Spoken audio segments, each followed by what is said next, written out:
Lors d'une récente capsule, nous avions abordé les 4 piliers fondamentaux pour devenir une organisation performante. Aujourd'hui, on va s'attarder davantage sur le deuxième pilier, le développement des compétences des membres du personnel.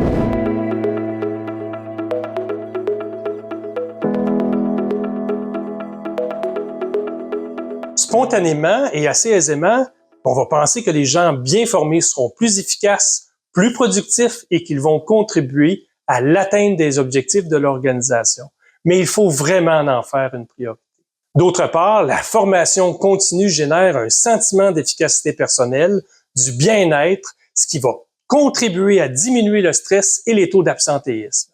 En offrant de la formation continue de qualité, l'organisation démontre à son personnel qu'elle ose croire en eux, qu'elle investit en eux, et ça, c'est toute une marque de reconnaissance. Ça va augmenter la motivation, l'engagement et la rétention. Si on décèle des talents particuliers dans l'organisation, il faut vraiment les accompagner tout au long de leur développement. Le moment opportun, ils seront prêts à remplir de nouvelles fonctions. Comment y parvenir? En bâtissant des plans de formation continue structurés qui vont à la fois intégrer des formations à l'intention des employés déjà en poste, mais aussi à l'intention des nouveaux employés. Mais il y a des formations qui sont meilleures que d'autres, par exemple. Ce qu'il faut savoir, c'est que trop souvent, les formations très théoriques engendrent peu de transfert dans la pratique.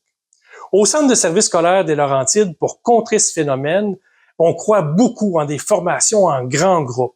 On n'hésite pas non plus à s'adjoindre des experts, des ressources externes qui vont bâtir des formations sur mesure qui seront très bien adaptées à l'organisation. On va évidemment s'assurer que la formation comporte des éléments de pratique.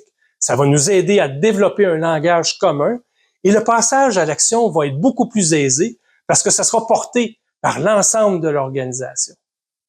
En ce qui a trait aux besoins individuels, il est important de compléter les notions théoriques avec de l'accompagnement ou du mentorat, par exemple.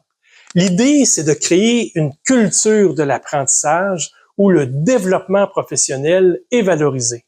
En adoptant de telles pratiques, on va non seulement contribuer au développement de la compétence du personnel, mais ça va créer un environnement propice à la croissance et à l'innovation. Ce sera d'ailleurs le sujet de notre prochaine capsule, le développement d'une culture d'amélioration continue et d'innovation.